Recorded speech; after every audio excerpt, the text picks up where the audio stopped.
আমরা আসার দিনের ভিডিও এটা, মানে ষষ্ঠীর দিন বুধবারের ভিডিও।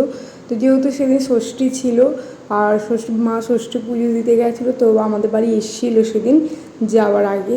তো এসে দেখো আমাকে, কুট্টুসকে, তারপরে সুজিতকে সবাইকে ষষ্ঠীর ফোঁটা দিয়েছিল, সুতো বেঁধে দিচ্ছিলো, তারপর প্রসাদ দিচ্ছিলো। তো আমার মায়ের মুখটা দেখো, খুব মন খারাপ। মায়ের মুখটা দেখেই দুঃখী দুঃখী লাগছে, কারণ স্বাভাবিক একটা বাচ্চা তো, মায়ার জিনিস। তারপর নাতনি বলে কথা, চলে আসছি নিয়ে এত দূরে, তো এখন তো যখন তখন দেখতে পাবে না।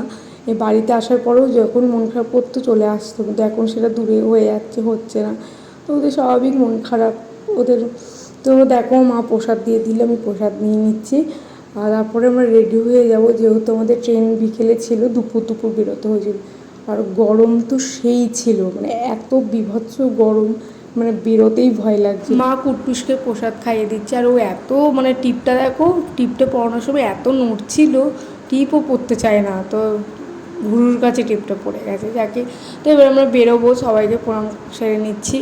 তো মন তো একটা খারাপ করছে, কিন্তু ভাবছিলাম যে কাঁদবো না। মন খারাপ যে বাড়ির লোকগুলোকে ছেড়ে এত দূরে চলে আসবো, কিন্তু আবার একটা আনন্দও হচ্ছিলো যে এতদিনের একটা ইচ্ছা যে একসাথে থাকবো, তো সেটা হচ্ছে। তো খুব ভালো লাগে, কিন্তু মায়ের জন্য খুব মন খারাপ করছিলো। ভেবেছিলাম কাঁদবো না, কিন্তু এই সময়টা না একটু চোখে জল এসে যাচ্ছিলো, কিন্তু তাও একটু কন্ট্রোল করলাম। যেহেতু কাঁদবো না ভেবেই নিয়েছিলাম আগে থেকে। কাঁদলে আমার মা খুবই ইমোশনাল একটু, আমি যদি কেঁদে ফেলতাম মাও খুব কাঁদতো।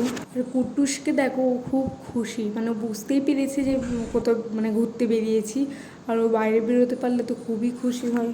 তারপরে দেখো বাবারা বাড়ি গেল, তো মাকে বাড়িতে রাখতে গেল। বোন আর বাবা আমাদের হাওড়ায় যাবে ছাড়তে, তো মাও যাবে বলেছিল, কিন্তু মায়ের যেহেতু শরীর খারাপ, পায়ের ব্যথা আছে, আমি বারণ করে দিয়েছিলাম যে তোমাকে যেতে হবে না।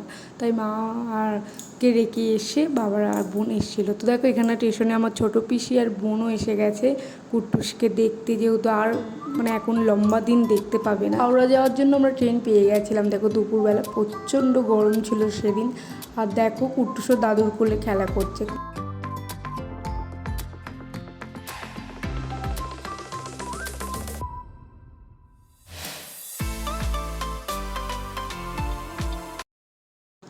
হাওড়াতে আমরা নেমে গেছি, তারপরে প্রচুর মানুষের ভিড় দেখো, যদিও হাওড়াতে এটা 12 মাসই থাকে। আর কুট্টু সেখানে ওর মিমির কোলে যাচ্ছে। তো আমাদের ট্রেন তখন এসে গেছিলো। B6-এ আমাদের সিট ছিল, তাই একটু হাঁটতে হয়েছিল, পেছনের দিকে যেতে হয়েছিল অনেকটা। আর প্রচণ্ড গরম লাগছিলো সেদিনকে, মানে খুবই কষ্ট হয়েছিল যতক্ষণ আমরা হাওড়া পৌঁছাতে পেরেছি। তো দেখো বোন আর বাপি ছিল, আমাদের অনেক হেল্প হয়েছিল, মানে আমাকে কিছুই বইতে হয়নি। বোন কুট্টুসকে নিয়েছিল, বাপি কিছু ব্যাগ আমাদের নিয়েছিল। তো আমি তখন ফ্রি ছিলাম। আমার কষ্টটা হয়েছিল তোমার দিল্লিতে নামার পর থেকে কষ্ট আমার হয়েছিল।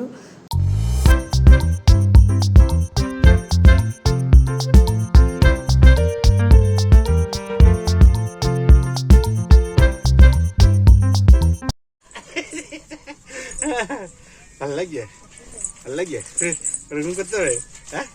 দেই তো দেখাতে হবে, দেই তো দেখাতে হবে, দেই তো দেখাতে হবে।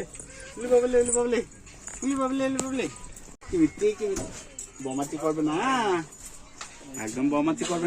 তো লাস্ট মুহূর্তে এসে কুট্টুসের কেঁদেই ফেললো। তো 5টা মাস আমি বাবার বাড়িতে ছিলাম কুট্টুস হওয়ার পর, যদিও আগে থেকেই ছিলাম।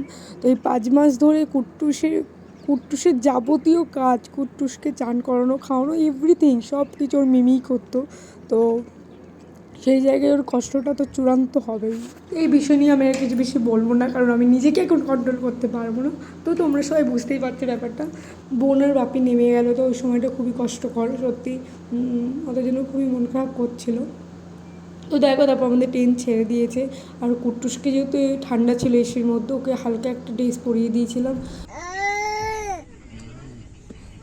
এই ভিডিওটা আমি এখানেই শেষ করছি। ভালো লাগলে একটা লাইক দিয়ে দিও, আর চ্যানেলটাকে সাবস্ক্রাইব করে দিও।